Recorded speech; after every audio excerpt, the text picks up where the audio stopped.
नमस्कार. गोकुळाष्टमीच्या सर्वांना खूप खूप शुभेच्छा. गोकुळाष्टमी अर्थातच विष्णूचा अवतार असणाऱ्या श्रीकृष्ण परमात्म्याचा जन्मदिवस. कृष्ण या शब्दाचा अर्थ आहे क्रशित इति कृष्ण. क्रशित म्हणजे आकर्षित करणारा, सर्वांना मोहवून टाकणारा तो म्हणजे श्रीकृष्ण. आता हा जो श्रीकृष्ण आहे हा आपल्याला माहिती आहे की लहानपणी गोपिकांची वस्त्र चोरायचा. लोणी, दही, दूध सर्व काही तो चोरून खायचा. म्हणूनच त्याला चोरांचा सरदार अर्थातच चोरी करण्यात अग्रभागी असणारा असा हा श्रीकृष्ण आहे. चौराग्रगण्यम पुरुषम नमामि. चोरी करण्यात अग्रगण्य सर्वात पुढे असणारा असा हा श्रीकृष्ण आहे. अर्थातच श्रीकृष्णाच्या जवळ जाणं, समीप जाणं, त्याची भक्ती करणं तितकं सोपं नाहीये. श्रीकृष्णाने अर्जुनाला असं सांगितलेलं आहे की तुला जर का असं वाटत असेल की तू मला प्रिय व्हावास तर मी सर्वात प्रथम तुझे नातेवाईक, आप्तस्वकीय, मित्रमंडळी सर्व माणसं तुझ्यापासून दूर करीन, म्हणजे हिरावून घेईन, चोरीन.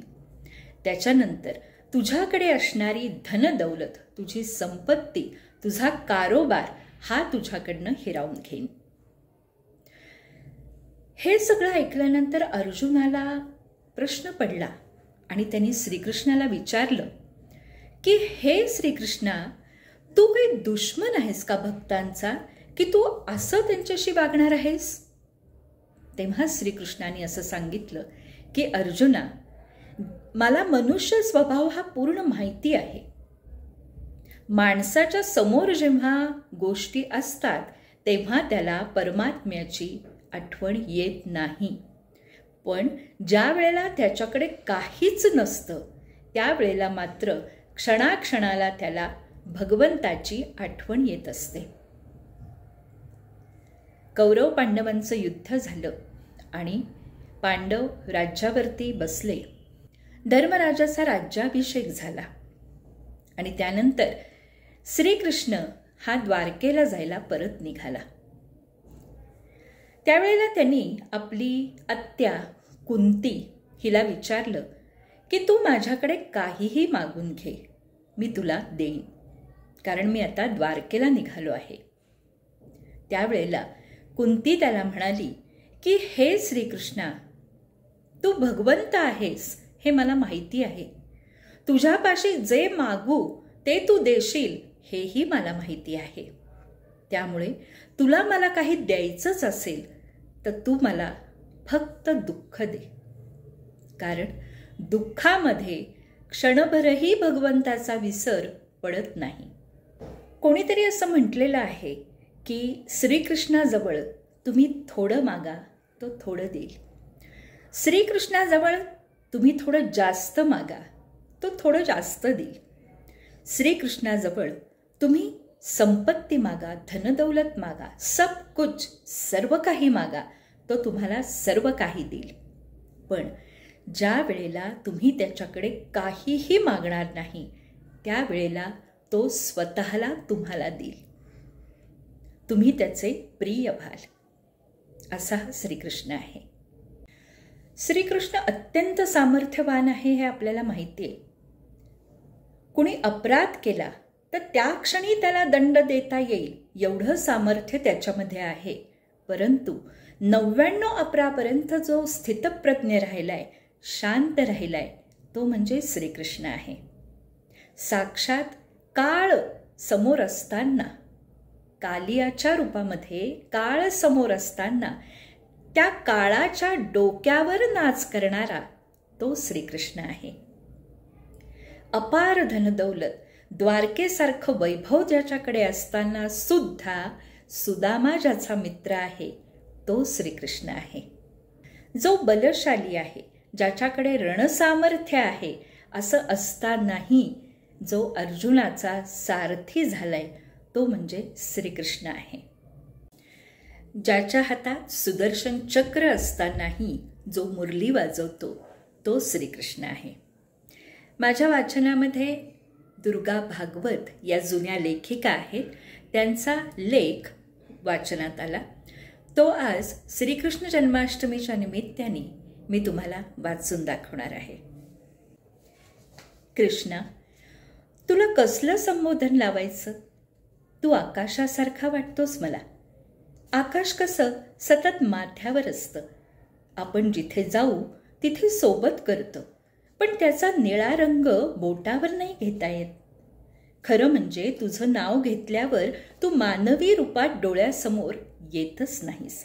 आधी येते ती आकाशाची गडद निळाई आणि मग त्या मागोमाग लहरत येतं एक मोरपीस. तुझं मोरपीस. तुझ्या इतका मानवी जीवनात मिसळलेला कुठलाच देव नाही बघ. प्रत्येक नातं तू समरसून जगलास आणि वेळ येताच ते नातं त्यागूनही मोकळा झालास. कधी परत वळून बघितलंस का रे मागे? तुझ्या मागे त्या माणसांचं काय झालं असेल तुझ्याशिवाय? तुझं सगळंच अतर्क्य. तू प्रचलित नियम मोडलेस.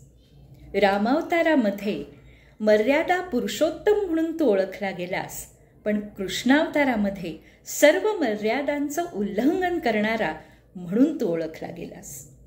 जन्म घेतलास वसुदेव देवकीच्या मथुरेत, पण वाढलास नंद यशोदेकडे गोकुळात. दही दुधाच्या चोऱ्या केल्यास. भलत्या वयात गोपिकांची छेड काढलीस. सुदामा, अर्जुन, उद्धव यांचा मित्र तू होतासच, पण द्रौपदीचा सखाही झालास. हे सुंदर नातं तू भारतीय स्त्रीला दिलंस. बाईचा मित्र ही संकल्पना नव्हती तुझ्या आधी आपल्याकडे. तो स्त्रीचा पिता, पती किंवा पुत्र असावा अशी आपली समाजरीत. विवाहित राधेचा प्रियकर झालास. अगदी प्रेमाचं प्रतीक म्हणून नाव घेताना राधेचं नाव तुझ्या आधी घेतलं जातं. पुढे अष्टनायिकांचा पती झालास, परंतु जरासंधांच्या तावडीतून सोडवलेल्या 16 सहस्त्र स्त्रियांना अभय दिलंस. तुझ्यानंतर अनेक वर्षांनी सूरदासांनी तुझं बालपण त्यांच्या पदातून मांडलं. मीरेने तुला नटनागर गिरिधारी म्हणत साद घातली. एक सांग, तू अनेक नाती निभावलीस, पण जीव जडवलास तो फक्त राधेवर. खरं ना? गोकुळ सोडल्यावर परत तू बासरी वाजवल्याचे उल्लेख कुठेच आढळत नाहीत. गीतेत यदा यदा हि धर्मस्य म्हणत तू परत येण्याचं वचन दिलंयस. पण आता युद्धासाठी नको रे येऊस. आम्ही माणसं म्हणजे एक एक बेट झालो. यावर नात्यांचे पूल बांधायला ये. आणि हो, येताना रुक्मिणीला नाही आणलंस तरी चालेल, पण राधिकेला सोबत घेऊन ये, म्हणजे तुझी बासरी ऐकायला मिळेल. कृष्णा, पुन्हा एकदा बासरीत सूर भरायला ये. पुन्हा एकदा बासरीत सूर भरायला ये.